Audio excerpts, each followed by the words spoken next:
Honestly, what do I think is an actual literal solution? Dating app. Follow me here.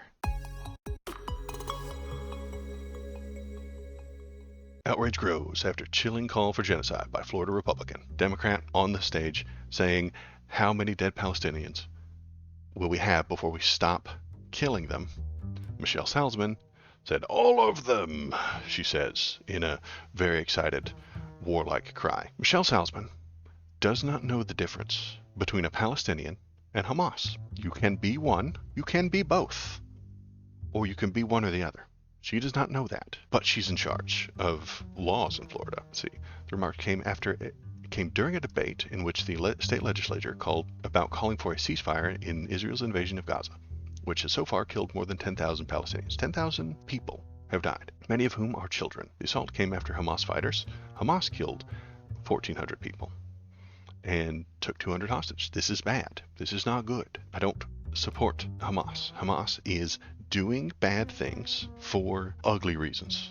In the speech in support of the ceasefire resolution, the Democratic Florida State Representative Angie Nixon said, we are at 10,000 dead Palestinians. How many will be enough?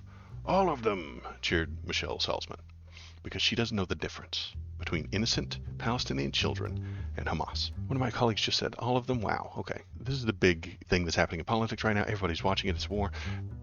It will end, I think, when all the Palestinians are gone or dead. It's an ethnic displacement. It is an ethnic cleansing that Israel is doing right now to the Palestinian people, some of whom are Hamas, yes. And Hamas has done damage to the Israel innocent people, yes. Why are they doing that? They feel, again, feelings. Politics is all feelings. They feel like Israel is stealing their land. They kind of are. Israel feels like it's their land, which it kind of isn't. Which it kind of, we've decided that it would be. Two-state solution would have been possible, but it would have always been a turf war. They would have always been bordered next to each other, and then Hamas would keep fighting, and Israel would keep taking, and then Hamas would fight there, taking the land. It's a land war, plain and simple, based on two ethnicities. In the 40s, we decided that the Jewish people who were genocided by the Nazis should have a homeland, and we chose that area. The area we chose already had people. You know, if I moved into your house and said it's mine now, you would violently oppose me, and you would be right to do so. But it's actually very similar to the Native Americans. You know, the white people came over here, said, "Oh, this is ours now," and then went on fighting and killing and moving all of the Native Americans out of the land. I know that's a fact. What do I do with that information? Try not to do it again. That's what I do with it. My house right now is sitting on land that probably 200 years ago belonged to a Native American tribe. Very shockingly likely. Can they come and take it back now with force? No. If a band of Native Americans violently tried to take my house, that would be against the law. But if those Native Americans only got kicked off of this land 40 years ago, where does that fall? And that's the problem we're running into. America's genocide, America's cultural cleansing happened 200 years ago. Palestine's happened 40, and it's happening now. So what does it look like? What do we do? What happens right now?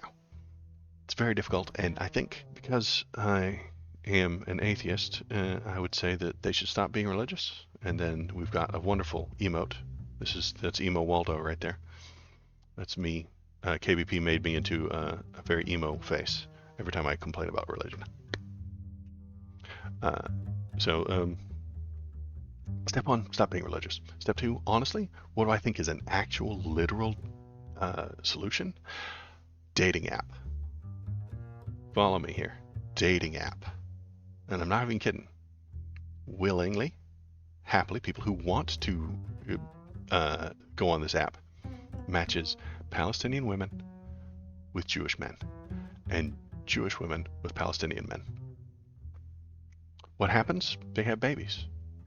Who do those babies fight? Nobody.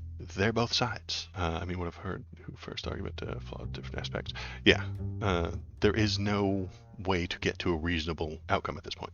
They can't get to a reasonable outcome at this point. I agree. There's nothing left. Yeah, they're super fundamentalists. Stop being religious. Step one. Yeah, stop being religious. Stop being Muslim. Stop it. Stop being Jewish. Stop being Catholic. Stop it. You can choose to do those things. You can. These are choices that you've made. You have a very strong feeling about your Muslim faith. Those people, not you, those people have a very strong feeling about their Muslim faith. Change those feelings. I know it's hard. I know it's difficult. You can. Right. They have very bad feelings about gay people. Change those feelings. Make it better. Do some outreach. Let's end religion. Everybody would be great. And then when I say things like that, we have to put up the emo Waldo chats. See? So it is ugly. It is painful. And I don't know that it can get much better. And the reason I came to the dating app thing is that there is very commonly, what is the opposite of war? What's the opposite of war? Most people would say peace, and I disagree. Peace is not the opposite of war. Sex is the opposite of war. Because follow me here. If you go to war and you fire off a load, you've decreased the population. But if you go into sex and you fire off some loads, you've increased the population. Goes up. So sex is the opposite of war. War decreases people, makes fewer people, everybody dies. Sex increases the population, increases the people, and it's all about love. So we need to make love, not war. How do we make that love? A dating app. That is the wacky, silly solution that I think I've come to, but it won't work and no one will do it. And they're very much neck deep in war right now. So, two-state solution, yes. Draw the boundaries, make the boundaries fall through social love. Make them happier and pleasant towards each other. Oh, hi. Thanks for watching all the way to the end of the video. The algorithm loves it when you watch it all the way to the end of the video. If you want to keep the algorithm happy, and I know you do, press the subscribe button, press the thumbs up button, leave a comment, tell me what you're thinking, tell me what you're feeling, and let's all keep that algorithm happy. Thanks. Have a good day.